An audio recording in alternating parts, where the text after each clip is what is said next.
is Valley News Live at 4. Some much needed rain finally falling in parts of the area this afternoon. We head straight to Chief Meteorologist Hutch Johnson with a first look. Hutch. Thanks so much, Stacy. Good evening, everyone. Take a look at the super soakers that are moving through Lakes Country today. And some of the driest areas remain dry. We're getting some heavy soaking showers in Otter Tail County. Look at Parker's Prairie, 2.57 inches, 2 1/4 plus in Otter Tail, the town. Wadena at 1.66 inches. So some good soaking showers out to the east where things have been a little wetter. Even Staples picking up 1.3 inches of rainfall. Here's the latest radar. Now, what we notice is we see the light green shades to the north and to the east, north and west of the FM area. And where you see the yellows, some heavier showers just off to our southwest are beginning to push into the FM area now. So Glendon, out towards Holly, some heavier showers. This is making its way to the north and to the west at about 15 miles per hour. I think it'll make its way up into that Highway 200 corridor, and then there's a sharp cutoff. That's going to continue as it has, that cutoff staying pretty stationary just to the northwest of Fargo, where those folks have very little to no precipitation. That area continues to be soaked. There's more rain in the forecast all the way through Friday. So some of us may have significantly more rain in the forecast. I'll have how much and when it hits coming up here in a moment. All right. Thanks so much, Hutch. Some law enforcement agencies in North Dakota are using a controversial facial recognition service to link crime scene photos to pictures you post on social media. Tonight on Valley News Live at 6, we'll show you why the app has social media companies and users worried about their privacy. A Crookston man is seriously injured and facing charges after rolling his vehicle southeast of Thompson early this morning. The North Dakota Highway Patrol says the crash happened just after 3 a.m. at the intersection of 6th Avenue East and 8th Street. 22-year-old John Anchando was heading east when he left the roadway. He overcorrected and ended up rolling his Chrysler 300 end over end. He was taken to Altru for injuries. The Highway Patrol says charges are pending. Fire crews are still working to tame the wildfire ravaging Theodore Roosevelt National Park. The Forest Service says the wildfire is 50% contained, up only 5% from this time yesterday. An estimated 5,000 acres has burned, but so far no structure damage has been reported. The cause of that fire is still under investigation. We're learning more about the crash that left golf legend Tiger Woods seriously injured. During a news conference today, authorities revealed that Woods was driving nearly twice the speed limit when he crashed his SUV on February 23rd. The LA County Sheriff said that before the crash, Woods was driving 84 to 87 miles per hour on a downhill stretch of road, which had a speed limit of 45. He blamed the crash solely on excessive speed and Woods' loss of control behind the wheel. Officials say there's no evidence that Woods was impaired. The stretch of road where he crashed is known for accidents and for drivers hitting speeds so high that there's an emergency exit for runaway vehicles just beyond where Woods crashed. Jurors at the murder trial of ex-Minneapolis police officer Derek Chauvin heard more from an LAPD use of force expert on the 8th day of testimony. Prosecutors called 4 officers to the stand yesterday who all criticized the former officer's treatment of George Floyd. Michael George has the latest from New York. On the 8th day of Derek Chauvin's murder trial, jurors once again viewed body cam video of Chauvin kneeling on George Floyd's neck and heard from an LAPD sergeant who called those actions deadly force. He was not attempting to resist, and the pressure that was being caused by the body weight could cause positional asphyxia. The prosecution hired Los Angeles Police Sergeant Jody Steiger as a use of force expert to assess Chauvin's actions. On May 25th of 2020, Minneapolis Police Department authorized the use of neck restraints, right? Correct. Under cross-examination, the defense pressed him on whether Chauvin's tactics that day were objectionably reasonable. Based on what he saw, active resistance, he could have come up and dry stunned him or tased him. Yes. You didn't do that, right? No, he did not. Steiger pushed back, saying Chauvin had an obligation to render aid when Floyd repeatedly cried out he couldn't breathe. It was not objectively reasonable.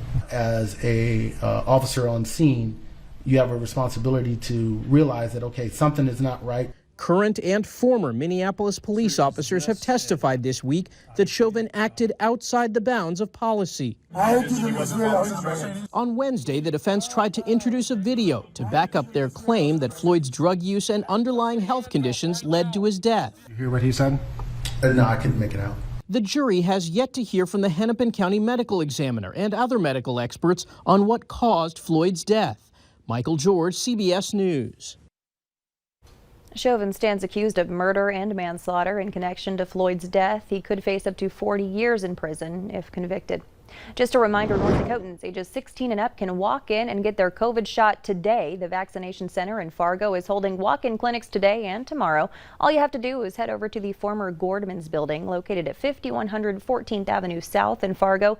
They'll be giving out shots until 7 tonight and from 7:30 a.m. to 7 p.m. tomorrow. Thrifty White Pharmacy also has more than 2,000 appointments available around the Red River Valley. The majority of the appointments appear to be for the Moderna vaccine, which is only approved for use in adults. You must be a North Dakota resident to get your shot in the state unless your place of employment, school, or primary care provider is in North Dakota. You can find the link to sign up for an appointment on our website, valleynewslive.com. Just click on this story. And if you're looking for more options to get your shot, use our VNL vaccine tracker. It's right on the homepage of our website, or you can open your phone camera and point it to the QR code on your screen and tap the link that pops up. After weeks of vaccine shortages, Clay County public health officials are warning of another potential problem, getting those shots into arms. The county says they're seeing less people signing up, but they haven't had to throw away any doses yet. They even opened up today's vaccine clinic to walk-ins, hoping it would get more people in the door. This comes as health officials say they're seeing an uptick in cases in young people, which they anticipate happening more as pandemic restrictions relax. With active cases, which we kind of had predicted a bit, especially with some of the events going on. We have sporting events, we have spring break, we have gatherings that are occurring, and so we're seeing an uptick in active cases. More than 1/3 of adults in Clay County have gotten their first dose of the vaccine. 22% are fully vaccinated. The CDC director is urging areas with high rate of COVID-19 community spread to back off youth sports unless they're outside and can maintain distancing. Dr. Rochelle Walensky made the comments during the White House COVID response briefing this morning. She also said that the variant first identified in the UK is now the dominant strain in the U.S. Across the country, we are hearing reports of clusters of cases associated with daycare centers and youth sports. Hospitals are seeing more and more younger adults, those in their 30s and 40s, admitted with severe disease. White House officials also announced that vaccine access will now be expanded to all of the nearly 1,400 community health centers nationwide. Fargo Cass Public Health says elementary students have been caught vaping in Cass County, and now health officials are educating parents on how to spot the signs. They say kids are getting sneaky and can vape in the car without parents even noticing. They call it zeroing out, where kids hold the vapor in their lungs for long enough for the scent and cloud of vape to disappear. Health officials say keep an eye out for unexplained sweet or fruity smells, frequent headaches or nausea, declining academic performance, or moody and impulsive behavior. The campaign also talks about spotting nicotine addiction and withdrawal symptoms. When you take a hit on your vape and that calms you down, that actually is calming your withdrawal symptoms. So trying to educate youth on that particular tidbit of knowledge, not everybody realizes that they're experiencing withdrawal symptoms when their anxiety gets worse. We have a link on valleynewslive.com for more information about vaping or to get help quitting tobacco products.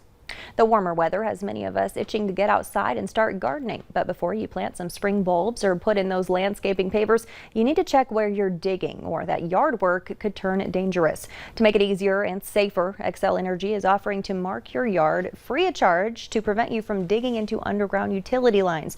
Their locators will mark the approximate locations of underground lines with flags or spray paint. If you hit a utility line, you could electrocute yourself. You could also take a hit to your wallet with repair costs, fines, and outages.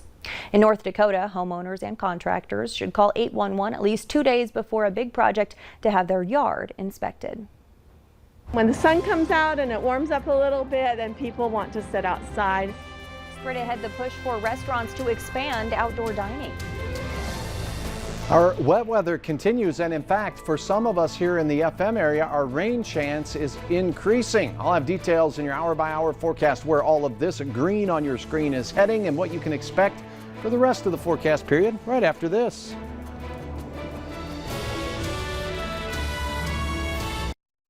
For most people, their